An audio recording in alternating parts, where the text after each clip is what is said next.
বাসুদেৱায় নমস্কাৰ মই Acharya B Kashyap Prayag astrology solution আৰু ৰিচাৰ্চ চেণ্টাৰৰ পৰা আপোনালোকক স্বাগতম জনাইছোঁ বন্ধুসকল আপোনালোকক ধন্যবাদ জনাইছোঁ যে মোৰ চেনেলটো অলপমান আপোনালোকে আদৰি লৈছে মোৰ ভিডিঅ' যদি চাই ভাল লাগে তেনেহ'লে লাইক কৰিব শ্বেয়াৰ কৰিব আৰু ছাবস্ক্ৰাইব কৰিব নাপাহৰিব আৰু যিসকল দৰ্শক মোৰ চেনেলত নতুনকৈ জড়িত হৈছে তেওঁলোকে যেন মই ছাবস্ক্ৰিপশ্যনটো লৈ লয় আৰু কাষত এটা বেল আইকন আছে সেইটো টিপি দিব যাতে মই ভিডিঅ' আপলোড কৰাৰ লগে লগে আপোনালোকে নটিফিকেশ্যন পাই যায় আহক আজি আমি বুধৰ মহাদশাত ৰাহুৰ অন্তৰ্দশাৰ ওপৰত আলোচনা কৰিম বুধৰ মহাদশা ৰাহুৰ অন্তৰ্দশাত 2 বছৰ 6 মাহ 28 দিন এটা দীঘলীয়া পিৰিয়ড আৰু এইখিনি সময়ত যদি ৰাহু আৰু বুধ দেৱতা কুষ্টিখনৰ কাৰণে মাৰক গ্ৰহ হয় তেনেহ'লে জাতক বা জাতিকাই যথেষ্টখিনি প্ৰব্লেমৰ সন্মুখীন হয় আৰু যদি কাৰক গ্ৰহ হয় তেনেহ'লে জাতক জাতিকাৰ যথেষ্টখিনি লাভৰ মুখ দেখা পায় কিন্তু কণ্ডিশ্যন আমি চাব লাগিব যে কুষ্টিখনৰ কাৰণে জাতক বা জাতিকাৰ কাৰণে ৰাহু আৰু কেতু কাৰক গ্ৰহ নে মাৰক গ্ৰহ চাব লাগিব কাৰক গ্ৰহ যদি বলি হয় জাতকে এডভান্টেজ পাব আৰু মাৰক গ্ৰহ যদি নিৰ্বলি হয় তেনেহ'লে জাতকে যিমানখিনি কষ্ট ভোগ কৰিব লাগিছিল সেই দশা অন্তৰ্দশাত সিমানখিনি ভোগ নকৰে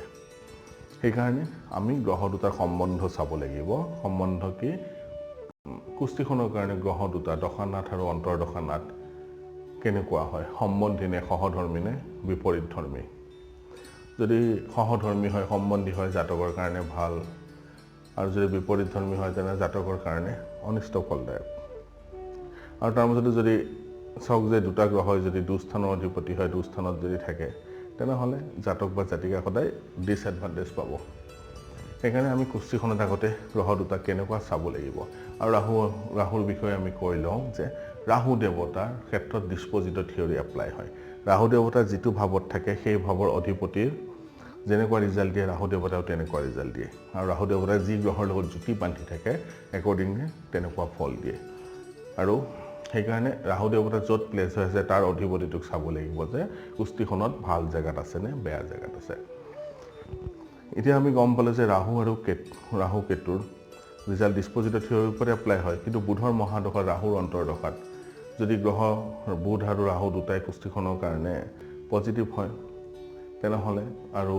বলি হোৱা দৰকাৰ এতিয়া গ্ৰহৰ বল আমি ক'ত চাম গ্ৰহৰ বল চোৱাৰ কাৰণে আমি চট বলত যাব লাগিব হৰবৰ্গ পুৰক বৰ্গ শয়নাদি অৱস্থা তাৰপিছত ডিভিজনেল চাৰ্টত আমি চাব লাগিব যে গ্ৰহবিলাক কেনেকুৱা স্থিতিত আছে আৰু লগতে নৱাংশ কুষ্টিটো চাই ল'ব যে গ্ৰহ এটা ৰিজাল্ট গিভিং হয় নে নহয় মনত ৰাখিব যে এই ৰাহু দেৱতাৰ যেতিয়া অন্তৰ্দশা পৰিব বুধৰ মহাদশাত আমি নৱতৰা চক্ৰ চাব লাগিব নৱতৰা চক্ৰত যদি 3, 5 আৰু 7 বিপদ পত্যদি আৰু বধ নক্ষত্ৰ যদি পৰে যদি কাৰক গ্ৰহও হয় তথাপিও ৰিজাল্ট সিমানখিনি ভাল ৰিজাল্ট নাহে সেইটো কাৰণে সেই নক্ষত্ৰবিলাকৰ ওপৰতো আমি খুব এই নৱতৰাৰ ওপৰতো খুব আমি ইম্পৰ্টেঞ্চ দিয়া দৰকাৰ মনত ৰাখিব যে কাৰক গ্ৰহ যদি বলি হয় তেনেহ'লে কুষ্টিখনৰ কাৰণে ভাল আৰু কাৰক গ্ৰহৰ যদি বলহীন হয় তেনেহ'লে ৰত্নৰ মাধ্যমেৰে হওক বা মন্ত্ৰ উচ্চাৰণৰ মাধ্যমেৰে হওক পূজা পাতলৰ মাধ্যমেৰে হওক আমি সেই গ্ৰহটোক বলি কৰিব পাৰোঁ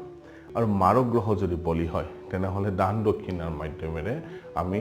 সেই গ্ৰহটোক কিছু পৰিমাণে তেওঁৰ বল আমি হ্ৰাস কৰিব পাৰোঁ সেইটো কাৰণে কাৰক গ্ৰহ বলি নে নিৰ্বলি সেই আটাইবোৰ দিশ আমি চোৱা দৰকাৰ এইখিনি বেছিক বস্তু এইখিনিৰ পৰাই আমি গম পাম যে কুষ্টিখনৰ কাৰণে কিমান বেছি ৰিজাল্ট গিভিং বা কিমান ৰিজাল্ট গিভিং নহয় আহক তেনেহ'লে দেৰি নকৰোঁ বুধৰ মহাদশাত ৰাহুৰ অন্তৰ্দশা ৰাহু দেৱতা যদি লগ্নৰ পৰা কেন্দ্ৰ মানে হ'ল 1, 4, 7, 10 বা কোন 1, 5, 9 যদি থাকে বা 11 হাউচত যদি থাকে বা আৰু বৃষ ৰাশিত যদি থাকে কন্যা ৰাশিত যদি থাকে কুম্ভ ৰাশিত যদি ৰাহু দেৱতা থাকে বা কৰ্কট ৰাশিত যদি ৰাহু দেৱতা থাকে তেনেহ'লে অন্তৰ্দশা পিৰিয়ডত জাতক বা জাতিকাৰ যি মনে বিচাৰে সেই মনে বিচৰা কামবোৰ সিদ্ধি হ'ব আৰু যশ বৃদ্ধি হ'ব তেনে জাতকৰ তীৰ্থ ভ্ৰমণ হ'ব তেনে জাতকৰ তীৰ্থ ভ্ৰমণত তেওঁৰ ৰুচি বাঢ়িব আৰু তীৰ্থ ভ্ৰমণৰ ফলত তেওঁ শুভ ফল লাভ কৰিব আৰু চৰকাৰৰ পৰা ৰাষ্ট্ৰৰ পৰা তেওঁ সন্মান পাবলৈ সক্ষম হ'ব আৰু মনত ৰাখিব যে অন্তৰ্দশাৰ প্ৰথম কালত যেতিয়া ৰাহুৰ মহাদশা সৰি বুধৰ মহাদশা ৰাহুৰ অন্তৰ্দশা চলিব প্ৰথম ভাগত অকমান কষ্ট পাব জাতক বা জাতিকাই কিন্তু পিছলে সেই কষ্ট পৰিমাণ হ্ৰাস হ'ব আৰু তেওঁ সুখ বৃদ্ধি হৈ গৈ থাকিব ৰাহু দেৱতা যদি লগ্নৰ পৰা 6th হাউস 8th হাউস 12th হাউসত যদি থাকে তেনেহলে অন্তৰ্দশা পিৰিয়ডত কি হ'ব জাতক বা জাতিকাৰ টকা পইচা হানি হ'ব অৰ্থ হানি হ'ব জাতকে বাত ৰোগত বা জ্বৰ আদিৰ ক্ষেত্ৰত বা যিবিলাক বেমাৰৰ সাধাৰণতে দীঘলীয়া হয় সোনকালে ভাল নহয় তেনে ৰোগত জাতকে যথেষ্টখিনি কষ্ট পাব আৰু ৰাহু দেৱতা যদি বুধ দেৱতাৰ পৰা যদি কেন্দ্ৰত থাকে কোণত থাকে 11th হাউসত থাকে তেনেহলে তেনে জাতক বা জাতিকাৰ বুধৰ মহাদশাত ৰাহুৰ অন্তৰ্দশাত শুভ ফল পাব আৰু যদি দশাপতি বুধৰ পৰা যদি ৰাহু দেৱতা যদি অষ্টমত থাকে 8th হাউসত থাকে 12th হাউসত থাকে বা 6th হাউসত যদি থাকে তেনেহলে অন্তৰ্দশা কালত তেনে জাতক বা জাতিকাৰ হাৰ্ডৰ বেমাৰ হোৱা দেখা পোৱা যায় তেনে জাতকৰ মান হানি হয় যিবিলাক মান সন্মান আছে তেনে হানি হয় যত জাতক বা জাতিকা থাকে তাৰ পৰা তেওঁৰ স্থান নাশ হয় দূৰত যাব লাগে আৰু দুজ কৰ্মত লিপ্ত হয় তেনে জাতক বা জাতিকা যেতিয়া দশানাথ বুধৰ পৰা ৰাহু দেৱতা অষ্টম দ্বাদশ বা পাপী গ্ৰহৰ লগত যদি যুতি বান্ধি থাকে আৰু মনত ৰাখিব যে ৰাহু দেৱতা যদি দ্বিতীয় হাউসত যদি থাকে দ্বিতীয় ভাৱত যদি থাকে বা সপ্তম ভাৱত যদি থাকে জন্মকুষ্ঠিত তেনেহলে অন্তৰ্দশা কালত তেনে জাতকৰ অপমৃত্যু আদি হোৱা দেখা পোৱা যায় এটো কাৰণে ৰাহু দেৱতাক যেতিয়া আমি প্ৰেডিক্ট কৰিম যে অলপ ভালকে প্ৰেডিক্ট কৰা দৰকাৰ কাৰণ কিয় ৰাহু দেৱতা যেহেতু ছায়া গ্ৰহ হয় তেওঁৰ কোনো ফিজিক্যাল এপিয়াৰেন্স নাই সেইটো কাৰণে ৰাহু দেৱতাক বুজাটো অলপ কঠিন যেতিয়া আমি গ্ৰহৰ ধৰ্ম চাম বলি নে নিৰ্বলি চাম আৰু তাৰ ওপৰতো ডিসপজিটৰ থিওৰিটো চাই ল'ব যে ৰাহু দেৱতা ক'ত বহিছে আৰু ৰাহু দেৱতা য'ত বহিছে সেই ঘৰৰ অধিপতি ক'ত প্লেস হৈ আছে আৰু ৰাহু দেৱতা কাৰ লগত যুতি বান্ধি আছে ঠিক আছে ৰাহু দেৱতা শুভ গ্ৰহৰ লগত যদি যুতি বান্ধে ভাল ৰিজাল্ট থাকিব অশুভ গ্ৰহৰ লগত বা পাপী গ্ৰহৰ লগত যদি যুতি বান্ধে সদায় বেয়া ৰিজাল্ট পাব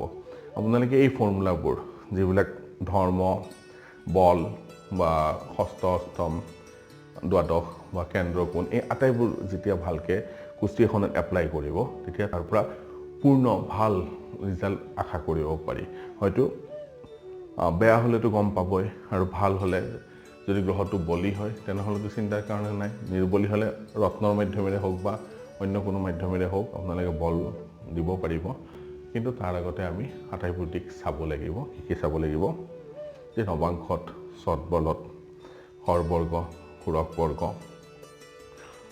বাল্য অৱস্থাত আছে বৃদ্ধ অৱস্থাত আছে নৱতৰা চক্ৰত কি স্থিতিত আছে হয়নদী অৱস্থাত কেনেকুৱা সেই আটাইবোৰ দিশ আমি চাই ল'ব লাগিব মোৰ ভিডিঅ' যদি চাই ভাল লাগে তেনেহলে লাইক কৰিব শ্বেয়াৰ কৰিব আৰু সাবস্ক্ৰাইব কৰিব নাপাহৰিব ধন্যবাদ